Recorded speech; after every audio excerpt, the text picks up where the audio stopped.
यत्पदाम्भोरुहध्यान विध्वस्ता शेषकल्मषः वस्तुतामुपयातोऽहं यामुनेयं नमामि तम्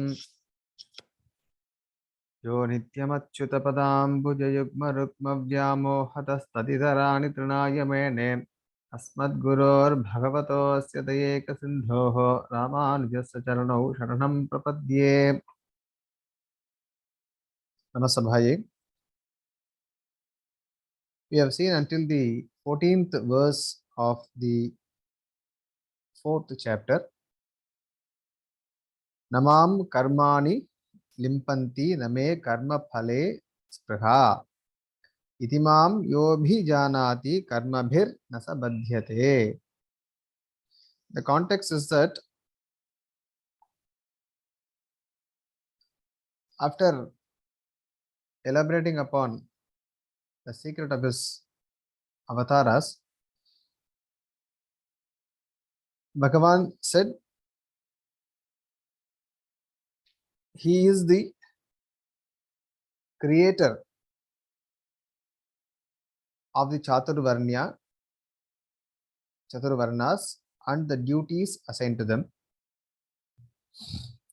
And then immediately he said, Vidhi akartaram avyayam. If somebody says he has created something, the normal opinion is that whatever the good and bad that are present in the creation will reflect upon the creator too, because the creator is the agent. So likewise, if Bhagavan says he created the four varnas, then he being the reason should also be responsible for the differences, whatever that the creation has brought out. Then Bhagavan adds in the 14th verse, Namam karman limpanti name karma phale spruha. Itimam yobhi janati karmabhir nasa badhyate. But these actions, they do not contaminate me. Why? Because name karma phale spruha. I don't desire to actually accomplish anything for myself by starting the creation process. In fact, we saw a verse from the Daya Shatakam also, how it is the compassion of the Brahman which starts the creation for the created. So there is nothing there for the creator in the process of creation. So those who know about this, they are not bound by karma. Now, the 15th verse, let me try to share screen. You can also refer to the WhatsApp.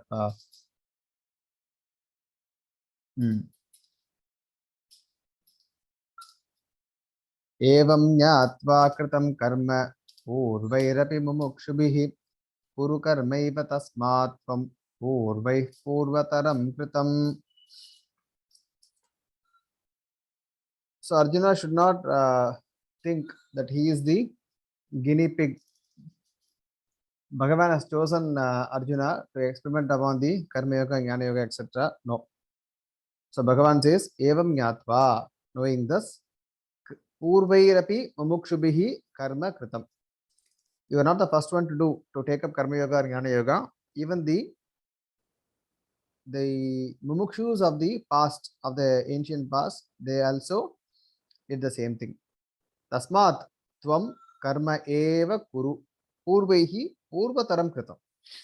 So Krishna says the mumukshus in general of the past also performed this karma yoga. Therefore, you being a mumukshu, you also follow them and then do your karma. Okay, so we will not go into the commentary. The meaning is a bit straightforward. Then Bhakshamanasya karmanaha durjnanatam aha. Krishna is going to elaborate about karma, but he says why not many are found to have this knowledge about karma, jnana about karma. Why? Because kim karma kimakarmeti kavayopyatra mohitaha tatte karma pravakshyami yajñatva mokshase shubhat. Mokshase ashubhat. Kim karma kim akarma atra kavayah api mohitaha. Karma kim akarma kim ityatra kavayah api mohitaha. Tat karma te pravakshyami yajñatva ashubhat tvam mokshase iti. Now, these words are very interesting. Karma, akarma. In Sanskritam, nanya means that nakara. Sometimes it will be heard as a, sometimes ana, like this. Atma, anatma, karma, akarma. It depends on which letter the word begins with. Sometimes the addition of this nanya or a or ana would mean the absence of to which that a is added. Bhavaha, abhavaha. Bhavaha means presence. Abhavaha means absence. So bhavaha means presence. Abhavaha means absence. But some places it depends on the context. It depends on the context. If there are two objects in consideration, we can refer to either of them by talking about the absence of the other. That's the swarasyam in the language. For example, Rama and Krishna are there. If you want to call Krishna, you can straight away call Krishna. Or you can say Aramam Ahvaya, which means call him who is not Rama. So like this is allowed in the language and it makes it really interesting. In that sense, karma, akarma. So akarma, does it really mean non-action? Because the English is a limited language. I mean, one second, take this call. One second.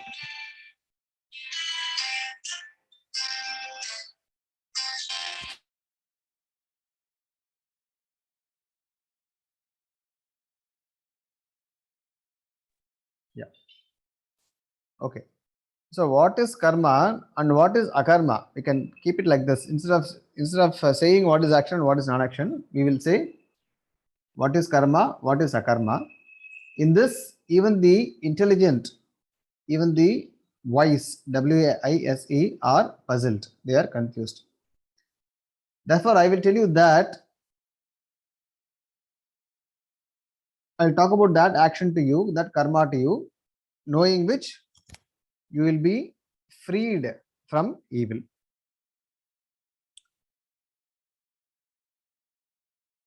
This actually, this morning I was having this thought.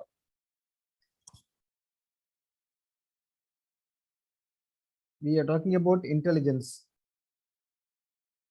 We're talking about intelligent people, and there are smart people also. Smart people won't be able to sustain with the progress they make initially, of course. And there are intellectuals, and then the jnanis, and then the sadhus or whatever.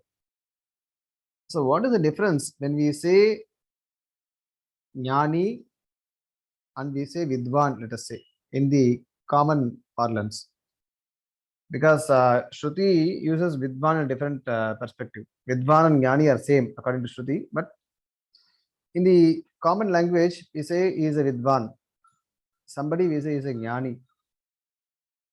The difference is that vidwan is someone who is able to make the best use of the faculties given to him, the sense of sight, the sense of ear, hearing, and then the intelligence, which is the basically the processing capability in modern language. So a Vidwan is one who is able to make the best use of the faculties given to him, and then added to that, got a good processing system, let us say, inside. So he is very intelligent. He is an expert. He is able to make decisions quickly, process information, etc., etc. But a jnani is actually the opposite of this. Opposite in the sense, he is not dumb, but he is able to control his sense organs and channelize them only for the purpose of enlightenment. So that's why the difference is. An expert would still be indulging in worldly matters. We see so many intelligent people. I mean, if we talk about intelligent people, then we obviously talk about IIT, IIM, etc. So there are so many of them. What they do, they get lost in the material world. Most of them, no doubt, they're very intelligent. Got a very good, very sharp. If somebody takes 2 minutes to solve a problem, they will probably solve it in 5 seconds, 10 seconds like this. But what do they do with it? So they get entangled more in the worldly affairs. They tend to become selfish, they tend to, etc., etc. But jnanis are those who are able to control their sense organs. The worldly matters do not influence them at all. One second again, sorry.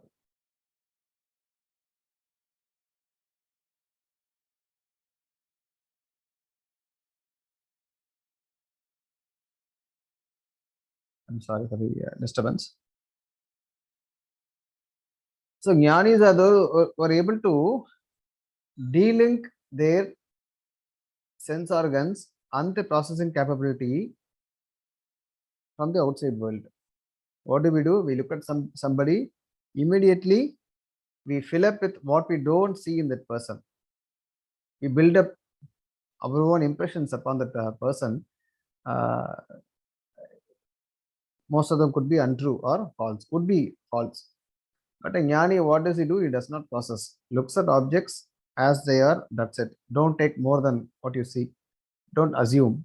So that's the power that jnanis have over their sense organs and let's say, the processing capabilities. So Gita is talking about those jnanis in the sense. So we're not talking about the intelligent people here who are able to make the best use of their faculties. Okay. So this thought I was having, I just thought I will share this with you. Fine. Now, so even the wise, W-I-S-E here, are actually the jnanis who are able to maybe not the those in the final state, but those are begun, those who embarked upon the journey. I shall declare to you that kind of this piece already. Okay. Now let us go to Ramanuja's Bhashya to understand about what is karma and what is akarma. Mumukshuna anushteyam karma kim swarupam akarma cha kim. So that karma which has to be practiced performed by a mumukshu, what is its nature? And what is akarma? Phalabhisandhirahitam Bhagavad Rupam karma. So what is karma in Karma Yoga? Phala abhisandhirahitam, that which is devoid of any attachment. Now, that will be very simple and but a very strong question. Why should one then perform a karma at all? If he does not have any attachment to the fruits thereof, then why should he do, or how should he take it? Then Ramanuja says, Bhagavad Rupam. That karma has to be performed as a means to propitiate Bhagavan. Why? Because that's a Swarupa. That's what the Vishishta Veda school says. So according to that school, there is no contradiction, because the school says that the Jivatma's nature is to keep pleasing the Bhagavan. Therefore, whatever karma he does, that nature of that karma is of the form of Bhagavad Aradhana. Then what is akarma? Akarma iti kartuhu atmanaha yathatma jnana muchyate. So akarma here means not karma but jnana. But what Because in this context, we are talking about only two things, karma and jnana. Remember about the Rama and Krishna example. Call Krishna or call Rama, call Arama, that is, call him who is not Rama. It would still mean the same, provided we know the context. Otherwise, if we go on the road and then say call Arama, then anybody who is not Rama is Arama. So that will not make sense. So here in this context, the discussion is between only karma and jnana. Therefore, karma and akarma here means jnana. Because the discussion is not about action and non-action, but only about action and jnana, karma and jnana. Therefore, Atmanaha yathatma jnanam. Jnanam means of what? Jnana means of the pristine nature of the Atma. Anushteyam karma tadantargatam jnanancha kim swarupam. So, Anushteyam karma tadantargatam jnanam. The karma to be performed and the jnana that is inherent in it. What is it? Swarupa of them. Iti ubhayatra kavayaha vidvamsaha api mohitaha. So here, when I said the why is to be jnanis, I need to correct myself. Here, Ramanuja says vidvamsaha, to be better. So kavayaha vidvamsaha api mohitaha. Even the so-called scholars are themselves confused. Yatharthataya na jananti. They know it's not that they are not, they do not know anything. Yatharthataya, for sure, this we can say as karma. This we can say as jnana. They are not able to say like this. They seem to be knowing what is karma and what is akarma. Evam antargata jnanam yat karma tatte pravakshyami. So I will tell you about that karma which has the jnana in it. Yad jnatva, knowing which, anushtaya, very important here. Mere knowledge will not lead to liberation. So yad jnatva ashubhat samsara bandhat mokshase. That's what the shloka says. Yad jnatva mokshase ashubhat. But Ramanuja's interpretation is there. Yad jnatva means yat anushtaya. Know and then practice and then do. Here practice is not, practice means here do perform. Ashubhat samsara bandhat mokshase. Kartavya karma jnanam hi anusthana palam. So anusthana palam is that kartavya karma jnanam. So what is to be known? That is the fruit of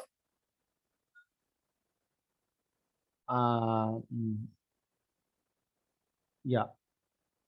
So kartavya karma jnanam hi anusthana palam. Anusthana palam means the knowledge of the knowledge about the work to be performed. That's the way you have to interpret it. Anusthana palam here is the knowledge about the work to be performed. So this is the 16th shloka. The next one is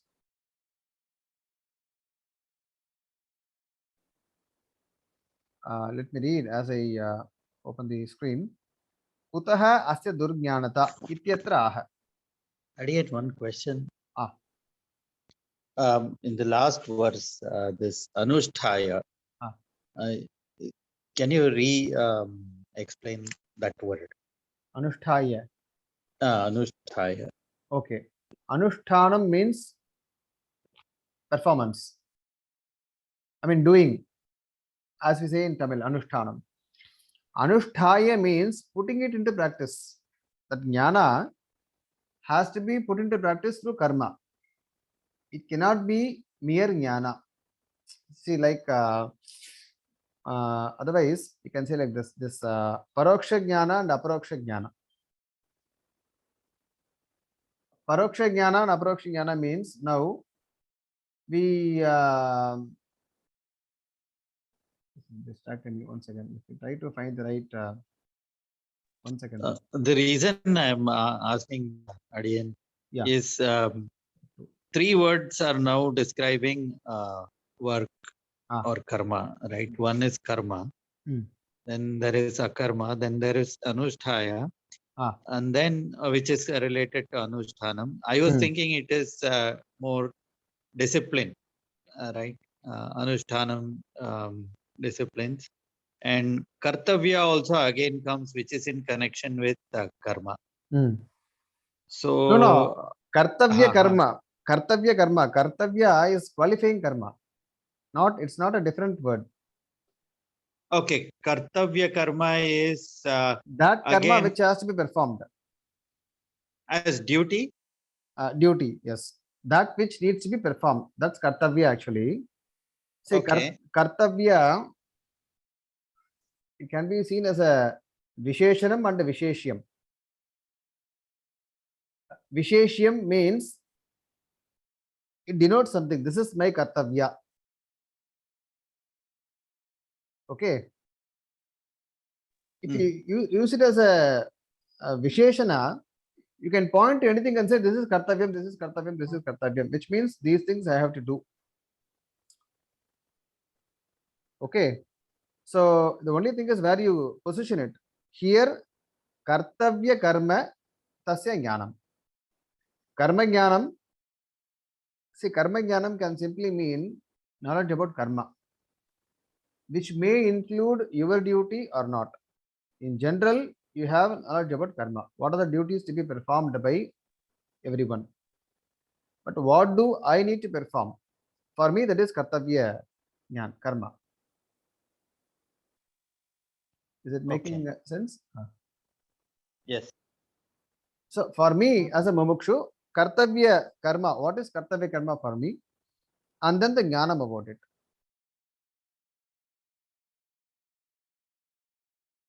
Regarding the word anushtaya, what Ramanuja says is that since the context is about karma yoga, I cannot simply say I have acquired the jnana about karma, the right jnana about karma, and that's it. Can I go to Sri Vaikunta? No. Anushtaya. So the stress is not mere knowing. Yajñatva tatte karma pravakshyami. Krishna does not say, I will tell you that jnana. Krishna says, I will tell you that karma. Yajñatva here cannot simply mean knowing that karma. See, I know my duties very well, but the Gita says, I only have to know them. I don't have to do them. If somebody talks like this, then the whole purpose will be defeated. Therefore, yajñatva anushtaya. Knowledge has to culminate in action.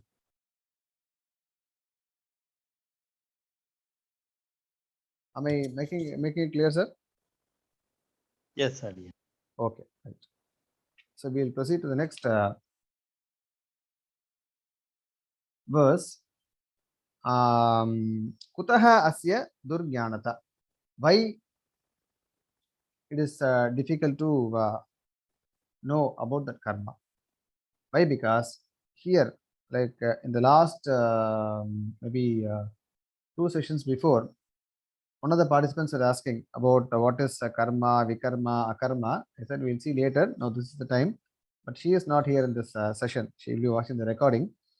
Karmano hyapi bodhavyam cha vikarmanah akarmanascha bodhavyam gahana karmano gatihi. The previous verse we saw only karma and akarma. Now we are seeing karma, vikarma, and akarma. Bhagavan could have easily made it very, very straightforward. His Upadesha, but perhaps he thought we all have something over here which we can strain a bit to understand what exactly he was trying to say. So, karmanaha api bodhavyam, vikarmanaha cha bodhavyam, akarmanaha cha bodhavyam, gahana karmano gatihi. Gahana means deep, agadha, Bhagavad Bhakti Sindhave, said the Yamunacharya on his grandfather, Nathamuni. Bhagavad Bhakti Sindhave, Aghada Bhagavad Bhakti Sindhave, unfathomable, cannot be known. So the way of action is really mysterious. That's why not many people are able to know. Why? Because there's something called as karma, something called as vikarma, and something called as akarma. Now, what is akarma? What is karma? What is vikarma? What is akarma? We will go through the commentary. Yasmat moksha sadhana bhute karmana swarupe bodhavyam asti. Yasmat mokshana sadhana bhute karmana swarupe. Now, what is this karma we are talking about?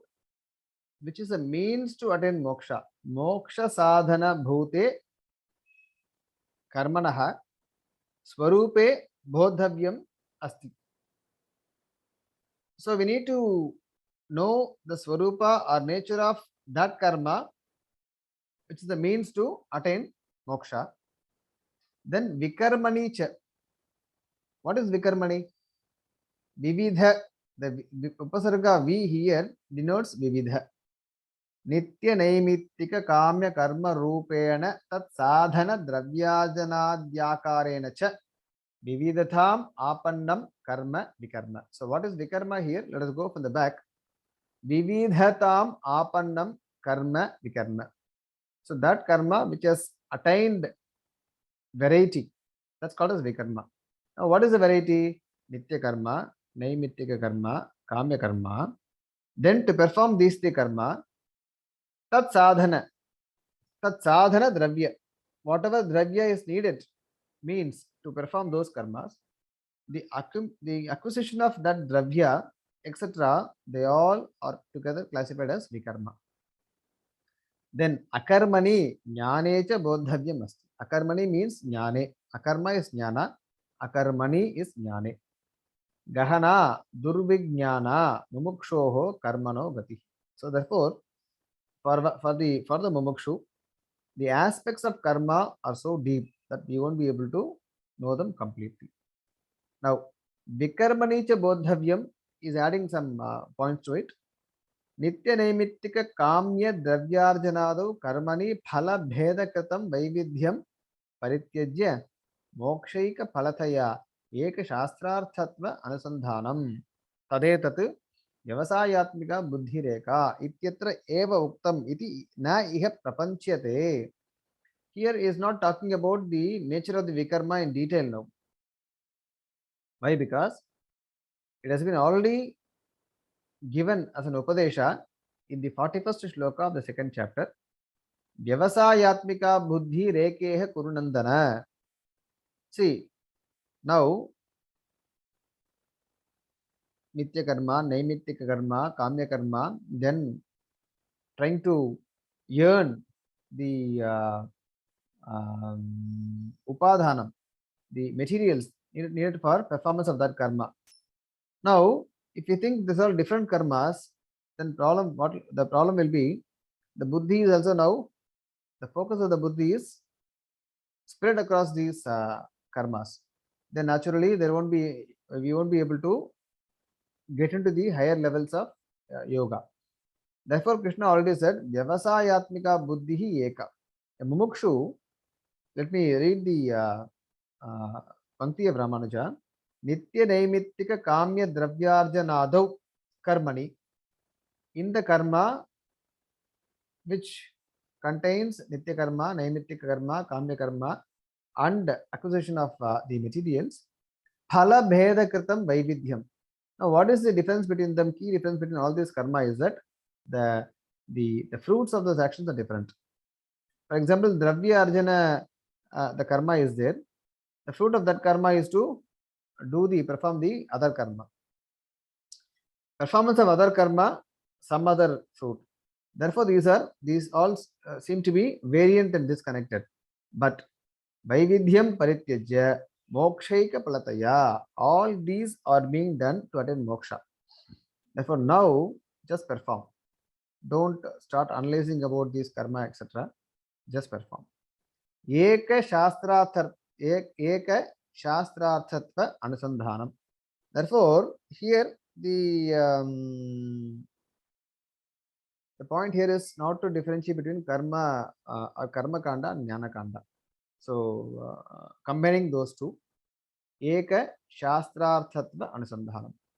What is the result of all these things? Only moksha. Therefore, vyavasayatmika buddhihi eka. This was already told to Arjuna. Now, karma akarmanoho bodhavyam aha. Karma akarmanoho bodhavyam aha. This is the 18th verse. What is to be known with respect to karma and akarma. Karmanya karmayah pashyet akarmani cha karmayah sa buddhiman manusyeshu sayuktah kritsna karma krit. Karmani akarma yah pashyet. Yah karmani akarma pashyet. Yah means who, pashyet means sees. In karma is sees akarma.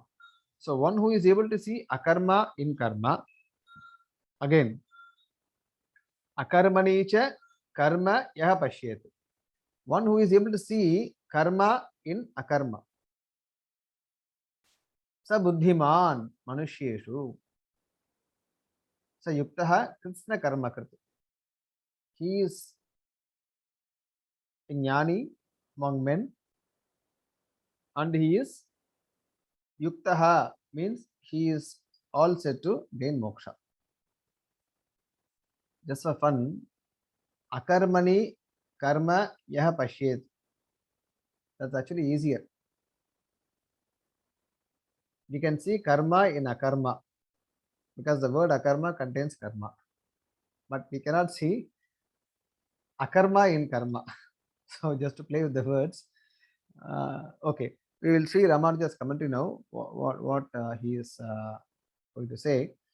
Akarma shabdena atra karma itarat prastutam atma jnanam uchyate.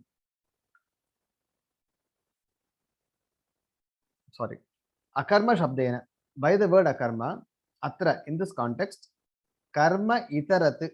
Karma itarat means that which is other than karma. Rama and Krishna. What is that? Prastutam atma jnanam uchyate. So atma jnanam is a context that's being referred to by the word akarma. Karmani kriyamane eva atma jnanam yah pashyet.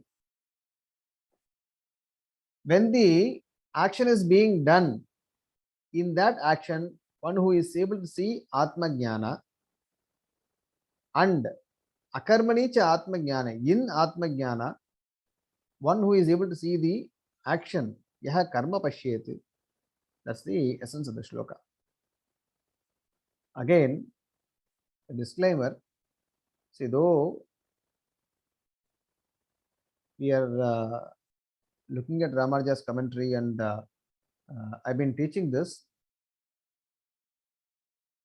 I definitely feel only who has stepped into Karma Yoga and Jnana Yoga would be able to articulate more on this in a better manner. We have, in the last shloka, the term Anushtaya, Anushtanam is not there. No mere knowledge about Karma Yoga, Jnana Yoga is there, at least for Adiyan, not talking about the Vidvans. So some places I do really find to put it so easily or to articulate so easily. Why? Because the lack of a practice of Karma Yoga or Jnana Yoga is easily found. That's the missing factor here. Anyway, let me try to do my best with what I have learned from my gurus. So it seems very simple here.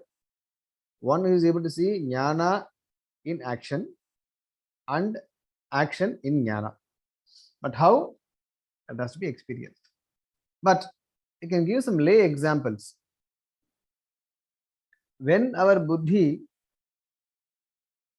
is overtaken completely and under the control of anger or lust or love, affection, whatever, then that bhava is actually evident in the actions, right? Whatever bhava dominates, like I think Krishna went to Vidura's house to have food after being going as a messenger.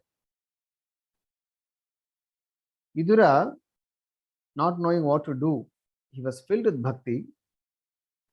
He peeled off the banana and gave the skin to Krishna, throwing the banana to the dustbin. And Krishna ate the peel, the skin of banana. But what did Krishna see in that action? Only bhakti. Likewise, it is possible to see jnana in action and action in jnana. So it is possible. Only thing is we may have to elevate to that level and then experience that for ourselves. Kim uktam bhavati? Kriyamanam eva karma atma yathatmya anusandhanena jnanakaram yaha pashyet. Kriyamanam eva karma. Whatever karma is being done, the performer who is able to see jnana akara of that karma, how? By anusandhana, by having an anusandhana of atma yathatma jnana. Tatcha jnanam karmani antargatataya karmakaram yaha pashyeti iti uktam bhavati. So that jnana is lying hidden, or it is lying inside the karma. Karma akaram yaha pashyet. One who is able to see the karma akara of the jnana. Then kriyamanehi karmani kartru bhuta atma yathatmya anusandhanena tatu ubhayam sampannam bhavati. When these two, one is able to see one in the other, then both are accomplished. Kriyamanehi karmani kartru bhuta atma yathatmya anusandhane tatu ubhayam sampannam bhavati. So karma is also accomplished, akarma is also accomplished. That's the point here. See, two things: karma yoga, jnana yoga, or we can say karma yoga, akarma yoga also. We can say karma yoga and akarma yoga also. If in this manner karma yoga is being done, then by mere performance of karma yoga, one attains both karma yoga and akarma yoga. That is one. When is it possible? When one is able to see karma in akarma. The same manner, one if is able to see akarma in karma, if he reaches that level while performing his actions, then when he is done with that karma, we can say he has accomplished both karma yoga and jnana yoga. This is the point here. Hope I have made myself clear. Evam atma yathatmya anusandhana garbham karma yaha pashyet ta buddhiman krishna shastrarthavit manushyeshu sayuktaha moksha arhaha sayeva krishna karma krit krishna shastrartha krit shastra arthavit shastra artha krit. Evam, thus atma yathatmya anusandhana garbham karma yaha pashyet. So therefore, one who is able to see karma pregnant with the knowledge about the one's own present nature of atma, then he is buddhiman. Buddhiman krishna shastrartha vit. But by mere being a buddhiman, Ramanuja puts it very beautifully. Just by being a Krishna Shastrartha with only a knower, he won't be able to attain moksha. Yuktaha moksha arhaha sayeva Krishna karma krit Krishna Shastrartha krit. One who is able to put it into practice. One is able to perform karma in such a fashion, not by merely knowing, but also performing. So then he becomes moksha arha. This is the point here. Any questions so far before going to the next loka?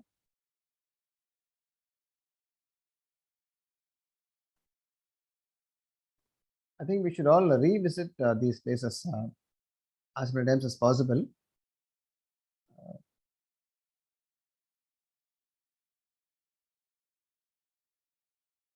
There is something called as Bhaktru Vailakshanya and Grantha Vailakshanya, etc. So Grantha Vailakshanya is there, But Bhaktru Vailakshanya, one has to really listen to great scholars. Only then, even by listening to the first time, the artha will go inside. So that you have to really wait and seek the best of scholars. Okay, no questions. Then we'll move on to the next verse, the 19th one. Pratyakshena क्रियमाणस्य कर्मणः ज्ञानाकारता कथम उपपद्यते इत्यत्र आह.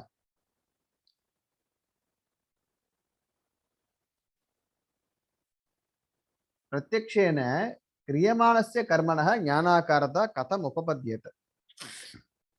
When we see actions, we are not able to see beyond the very actions and then realize the jnana or whatever in it. How is it be, or how this is to be understood when we are not able to perceive what is being said? Because obviously activities, we have been told that jnana is opposed to karma always.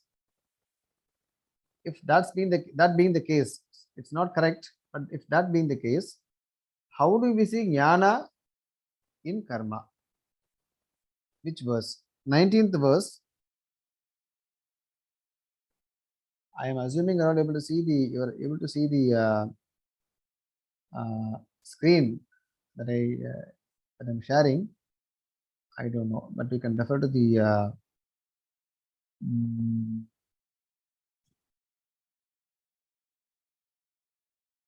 yeah. I'm trying to show that screen to you. 19th verse. Pratyakshena kriyamanasya karmanah jnanakarata katham upapadyate. So how do we understand this? Then the 19th verse is an answer to this query. Yasya sarve samarambhaha kama sankalpa varjitaha jnanagni dagdha karmanam tamahu panditam budhaha. Yasya sarve samarambhaha. Like we said in the previous during the previous shloka, our bhavas get reflected in our actions. So even in Laukika parlance, it is easy to see the bhava. That's where the difference between written communication and oral communication is exactly. When the tone and the way the words are uttered after a pause or so, that makes a lot of difference, which we won't be able to perceive while reading sentences. The same words, which when written may seem to be very mild or may seem to be very strong, but when spoken, they may be quite the opposite. Why? Because there we're able to see the bhava or the feeling or emotion.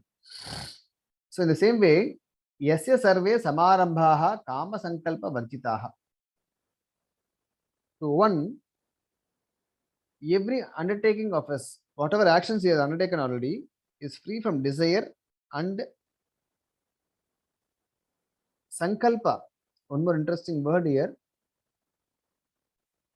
Sankalpa is one meaning is the what we do before taking a karma, for doing a karma, doing a sankalpa, mantra, etc. Other one is resolution. But here Ramanuja says sankalpa means delusive identification. He's going to say it in his commentary. So sankalpa is not the usual sankalpa here. Sankalpa is wrong knowledge. Okay. Whose jnanagni dagdha karmanam tam ahuhu panditam buddhaha. The wise men describe that person as pandita. One who has burned his karma with a fire called as jnana. Jnana agni dagdha karmanam tam panditam buddhaha ahuhu. Let's go through the commentary. Yes, yeah. Yasya sarve samarambhaha is a verse. So Ramanuja explains that yasya means mumukshoho. To that mumukshu, sarve, what does he mean by sarve? Dravyarjanadi, laukika, karma, purvaka, nitya, naimittika, kamya, rupa, karma, karma samarambhaha, karma samarambhaha. So Dravyarjanadi could be laukika karma, and then begins the Vedic karma after earning the dravya, which is nitya, naimittika, kamya, etc. So all these survey, all these survey samarambhaha here means all these things samarambhaha, what have been started, kama varjitaha, phala sanga rahitaha. So kama varjitaha means phala sanga. Kama means phala sanga, attachment to the fruits. Sankalpa varjitaha. What is sankalpa varjita? Prakritya tadgunaihi cha atmanam ekikritya anusandhanam sankalpaha. This is our greatest challenge. Like we said in the last class, even for a shortest duration of time, we are not able to dissociate ourselves from the body. I mean, even mentally, I'm saying, not physically. You're not able to think about ourselves, the Atma, leaving behind the Sharira. Who are you? Then, even in deep sleep, somebody wakes up and says, who are you? We would say, we are so and so. That biodata will be there. Date of birth, who parents' name, etc. Whatever I know, what I do not know, etc. etc. That is all with reference to Sharira only. Why? Because we have identified ourselves with the Sharira and with the Gunas. Sharira is Prakriti basically. Not only Prakriti and also to the Gunas. You know, I am like this. But then that nature is because of the attachment to Sharira, not of our own. But we identify with that. Prakritya tad gunaihi cha atmanam ekikritya anusandhanam sankalpaha. Prakriti viyukta atma swarupa anusandhana yuktataya tad rahitaha. So what is the opposite? Prakriti viyukta. Viyukta means separated, different from Prakriti. What is that? Atma. So knowing that, or anusandhanam, having a constant remembrance of that Atma Swarupa, which is different from the Prakriti or which is different from the Sharira or its gunas. That's what is meant here. Tamevam karma kurvanam panditam. So one who does karma like this, people, the jnanis call him pandita. Karma antargata atma yathatmya jnana agnina dagdha prachina karmanam. Teenil Tusagam Sepelo Rambava, it says Andal in Tirupave. Likewise, for them, with that jnana, that Atma Yathatma jnana, which is present in the karma, what they do, that by that all their past karmas, prachina karma, are dagdha, or burnt. Tattvajnaha dese, the Buddhas, the jnanis dese. Ataha karmanaha jnana akaratvam upapadyate. If that jnana is not there in the karma, it would never be able to burn all the prachina karma. Therefore, jnanagni dagdha karmanam, when that can happen? Only when that jnana is lying latent in the karma or karma yoga. So that is the point here in the 19th verse. Okay. The 20th and 21st are all elaboration of this idea only. Etadeva vivrinoti. This is being explained by Krishna now.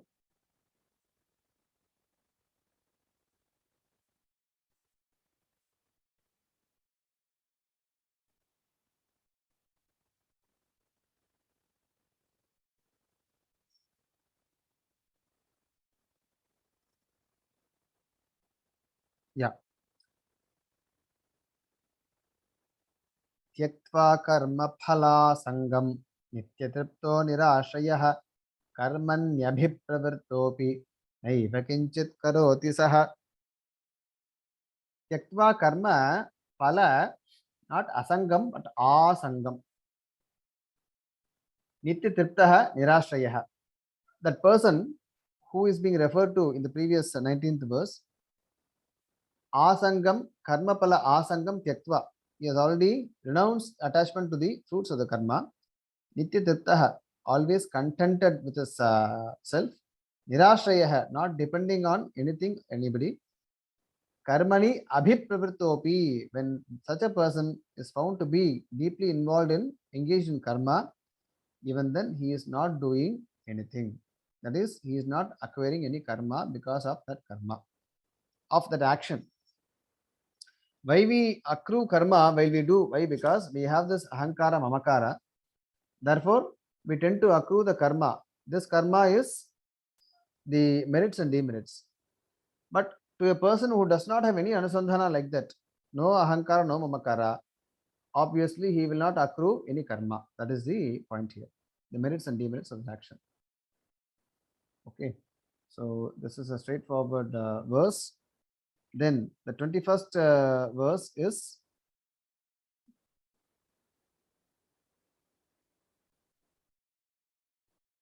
Punarapi karmana jnana akarata eva vishodhyate.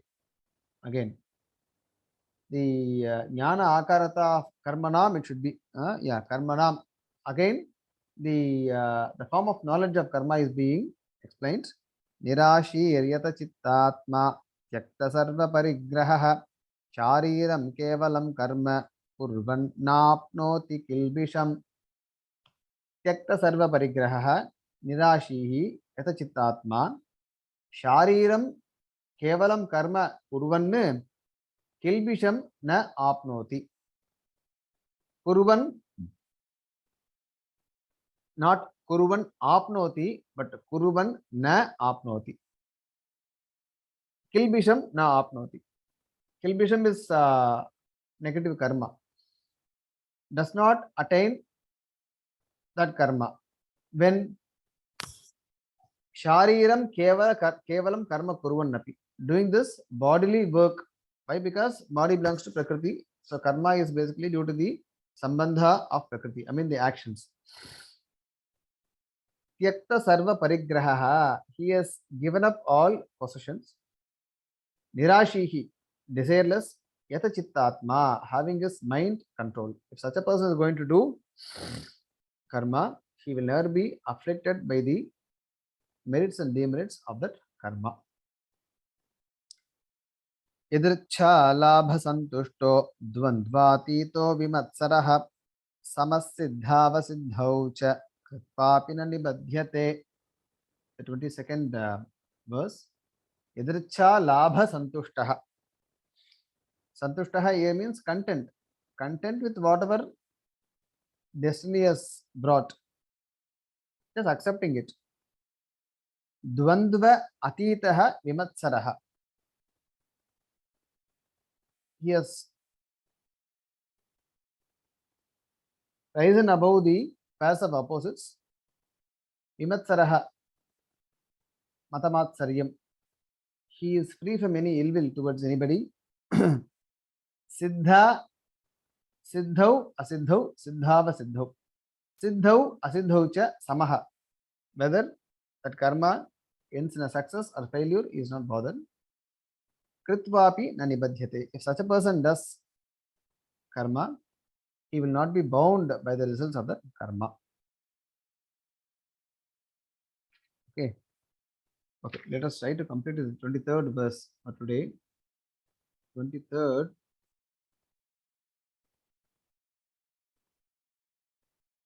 Gata sangasya muktasya jnanavasthita chetasah yajnaya charatah karma samagram praviliyate. Gata sangasya muktasya. Now, gata sangha means one whose attachments are gone. Muktasya, who is free from all these attachments. Jnana avasthita chetasaha, one whose mind is established in knowledge. Yajnaya acharataha karma, one who is performing his karma only for the sake of yajna or sacrifice. Samagram praviliyate, samagram karma praviliyate. When one does action in this fashion, all his karma are being, they're destroyed. Let's see meaning here. Now Krishna is going to describe, let us go to Ramanuja's words for the next shloka. Prakriti viyukta atma swarupa anusandhana yuktataya karmano jnana akaratvam uktam.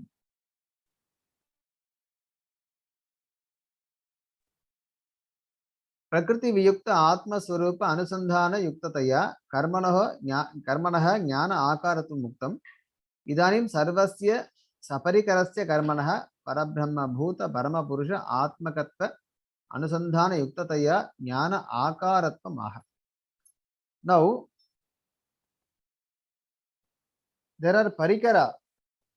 There are many instruments with which we perform karma. For example, even the body is an instrument basically. Imagine somebody is doing a sacrifice, yajna. Then he has many yajna upakaranas. Dravyas are there. Other people are there. So many other things are there now. See, I am an agent. I can have a akartatva anusandhana. But we have so many other factors now. How do we reconcile these factors to the Jnana Yoga, basically, or the Jnana in the Karma Yoga? That's what he says. Idanim sarvasya saparikarasya karmanaha. Saparikara means the appendage, everything is there. Then how should we have the anusandhana? Parabrahma bhuta parama purusha atmakatva anusandhana yuktataya. That we will see in the next verse, beautiful verses. Brahmarpanam brahma havihi brahmadnau brahmana hutam brahmaiva tena gantavyam brahma karma samadhina. How many brahma here? Brahma arpanam, brahma havihi, brahmadnau brahmana hutam brahmaiva tena gantavyam brahma karma samadhina. 6 times the word brahma is being used, but they are not all the 6 times the meaning is not the same. We cannot take it as Parabrahma, then you won't be able to make any meaning out of the verse. So we'll stop here at the 23rd verse. We will continue with the 24th verse on Tuesday. Shri Gurubhyo Namaha. Any questions you can ask me now.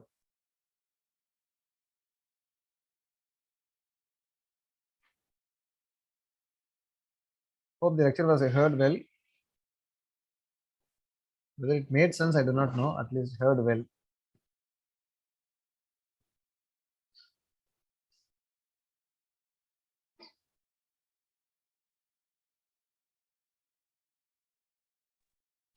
In one of the shloka, there is a kama raga vivarjitam that comes.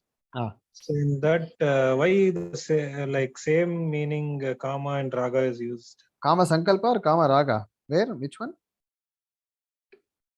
Kama sankalpa. I think that way something. Kama sankalpa. Kama is different. Sankalpa is different. No. Kama means raga. Sankalpa is the basis for the kama actually. Basis for the kama. So can you please explain that? Okay. See, just because we mistake ourselves to be this body, we take the needs and wants of this body to be our own, of the Atma. The moment we disown the body, what happens? We won't submit ourselves to the cravings of the body. That is what is being meant here. And the mistaking, like we mistaking our own for our body, is also sometimes applicable to mind also, right? Like we mistaking ourselves to be the mind. Mind belongs to the body actually. Yes. Mind plus the body. Mind belongs to the body. Mind is also Prakriti only. But some people, like they may think that this body is separate and I am separate. But they may still be attached to their mind. That is also possible, right? To which I think I already shared a story. That story would help to understand this.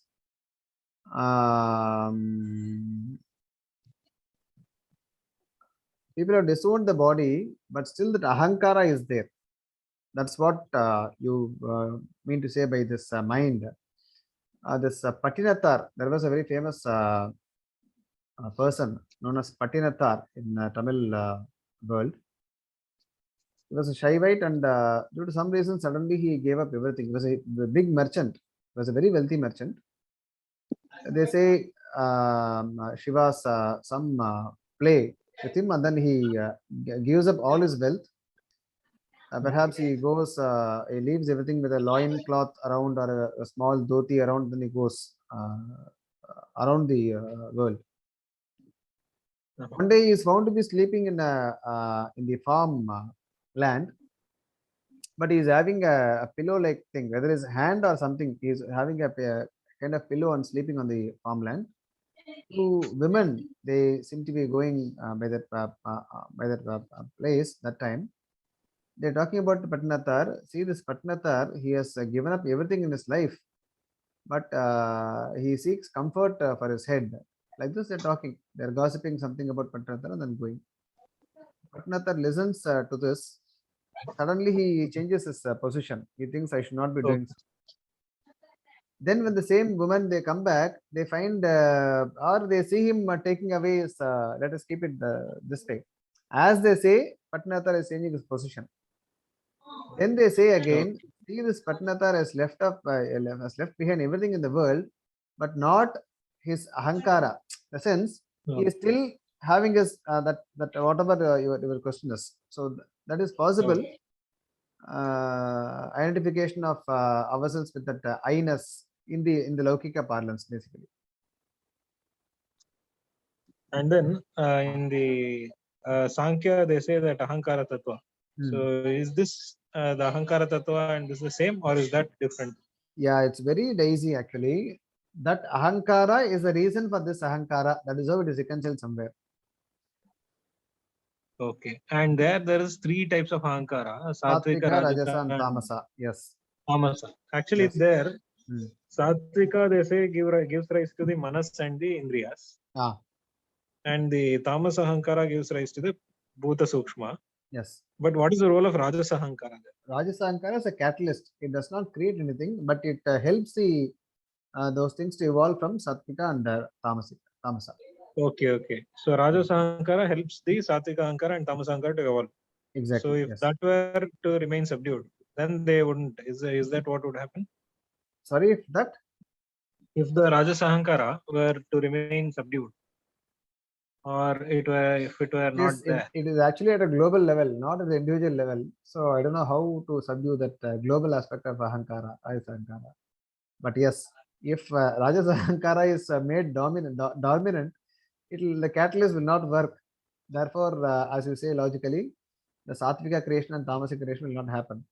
But that's a global level ahankara actually, not the local level ahankara. Okay. And then in certain Puranas, they say that Shiva represents the Tamas ahankara, and Brahma represents the Rajas ahankara, and Vishnu represents the Satvika ahankara. So is this pramana according to us? See, Puranas are very, very sensitive to handle, because each Purana has been composed by Maharishi. Of course, we say Vyasa or Parashara, but they all had some agenda in the sense positive, not negative thing. So they wanted to highlight some aspects of philosophy by taking all the godly forms and then giving see, unless we are not followers of those gods, it may not affect us, our sentiments. But if you it's very sensitive, you cannot put it in the open, saying that God is Tamasa, this God is Satvika, and this God is Rajasa, etc. So in the Vaishnava, this thing, it is accepted that way only. They associate Satvika to Vishnu only, and other devatas are all affected by the three gunas because they are also mortals like us. That's how it is understood. Okay. Okay, thank you. Yeah. Thank you, Adarsh.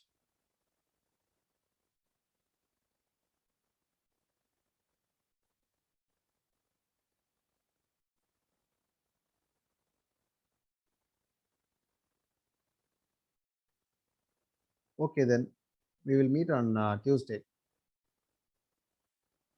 Thank you. Dhanyawad.